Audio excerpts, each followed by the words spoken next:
Symphony Number 2 by Daniil Kharms.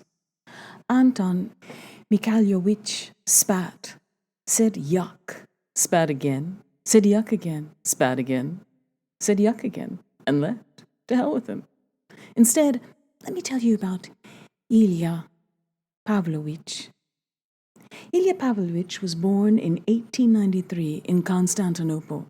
When he was still a boy, they moved to St. Petersburg, and there he graduated from the German school on Krasnaya Street.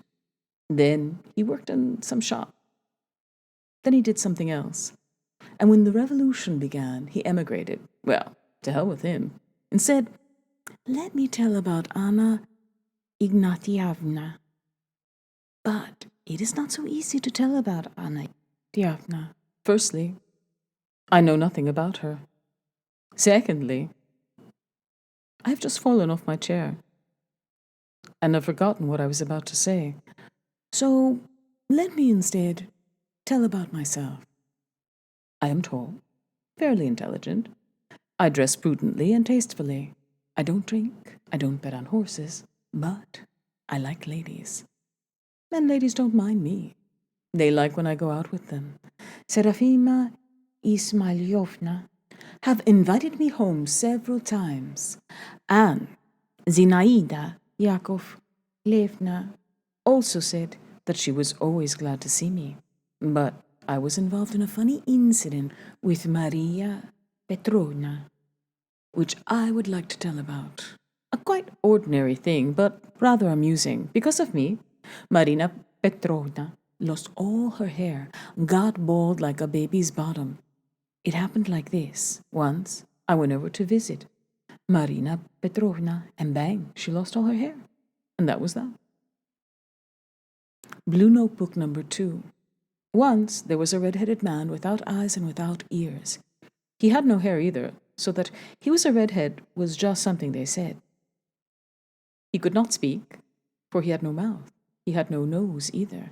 He didn't even have arms or legs. He had no stomach either, and he had no back, and he had no spine and no intestines of any kind. He didn't have anything at all. So it is hard to understand whom we are really talking about. So it is probably best not to talk about him anymore. A sonnet.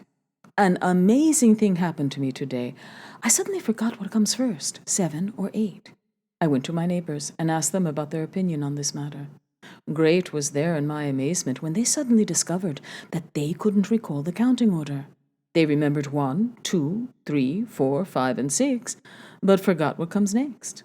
We all went to a commercial grocery store, the one that's on the corner of Sesnameskaya and Messinaya streets, to consult a cashier on our predicament.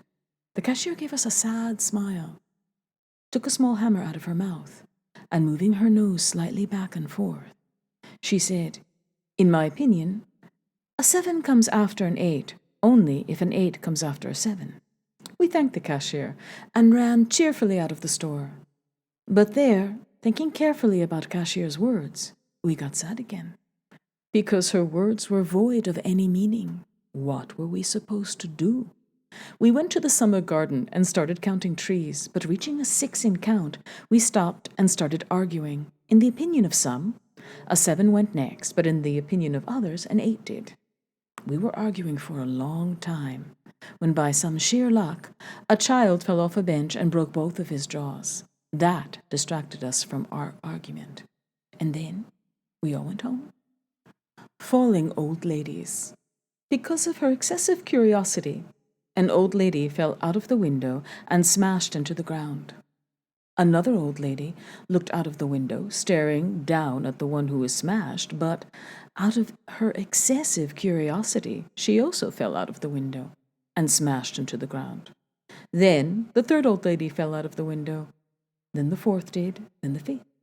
When the sixth old lady fell out of the window, I got bored watching them and went to Maltsev's market, where, they say, someone gave a woven shawl to a blind. The dream. Kalugin fell asleep and had a dream that he was sitting in some bushes, and a policeman was walking past the bushes. Kalugin woke up, scratched his mouth, and went to sleep again. and had another dream, that he was walking past some bushes, and that a policeman had hidden in the bushes and was sitting there. Kalugin woke up, put a newspaper under his head so as not to wet the pillow with his dribblings, and went to sleep again and again. He had a dream that he was sitting in some bushes, and a policeman was walking past the bushes. Kalugin woke up, changed the newspaper, lay down, and went to sleep again. He fell asleep and had another dream, that he was walking past some bushes, and a policeman was sitting in the bushes. At this point, Kalugin woke up and decided not to sleep any more. But he immediately fell asleep and had a dream that he was sitting behind a policeman, and some bushes were walking past. Kalugin let out a yell and tossed around in his bed, but couldn't wake up. Kalugin slept straight through for 4 days and 4 nights, and on the 5th day he awoke so emaciated that he had to tie his boots to his feet with string so that they didn't fall off.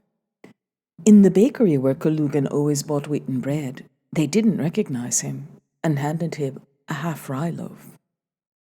And the sanitary commission, which was going round the apartments on catching sight of Kalugin, decided that he was unsanitary and no use for anything, and instructed the janitors to throw Kalugin out with the rubbish. Kalugin was folded in two and thrown out as rubbish. On Phenomena and Existences, number 1. The artist, Michelangelo, sits down on a heap of bricks and, propping his head in his hands, begins to think. Suddenly, a cockerel walks past and looks at the artist Michelangelo with his round golden eyes. Looks, but doesn't blink. At this point, the artist Michelangelo raises his head and sees the cockerel.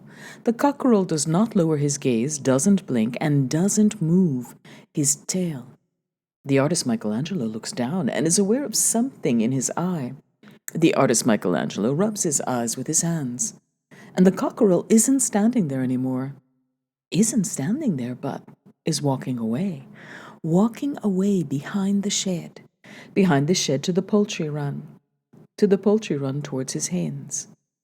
And the artist Michelangelo gets up from the heap of bricks, shakes the red brick dust from his trousers, throws aside his belt, and goes off to his wife.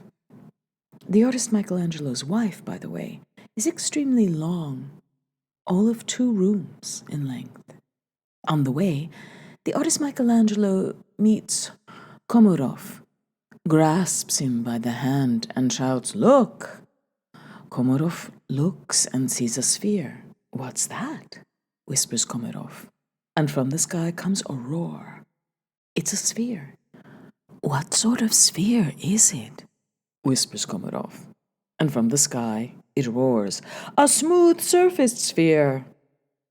Komorov and the artist Michelangelo sit down on the grass, and they are seated on the grass like mushrooms. They hold each other's hands and look up at the sky, and in the sky appears the outline of a huge spoon. What on earth is that? No one knows. People run about and lock themselves in their houses. They lock their doors and their windows. But will that really help? Much good it does them. It will not help. I remember in 1884 an ordinary comet the size of a steamer appearing in the sky. It was very frightening, but now a spoon. Some phenomenon for a comet. Lock your windows and doors. Can that really help? You can't barricade yourself with planks against a celestial phenomenon. Nikolai Ivanovich Stupin lives in our house. He has a theory that everything is smoke. But in my view, not everything is smoke. Maybe even there's no smoke at all. Maybe there's really nothing. There's one category only. Or maybe there's no category at all. It's hard to say. It is said that a certain celebrated artist scrutinized a cockerel. He scrutinized it and came to the conclusion that the cockerel did not exist. The artist told his friend this, and his friend just laughed. "How?" he said. "Doesn't it exist?" He said, "when it's standing right here. And I," he said, "am clearly observing it." And the great artist thereupon hung his head, and retaining the same posture in which he stood, sat down on a pile of bricks. That's all.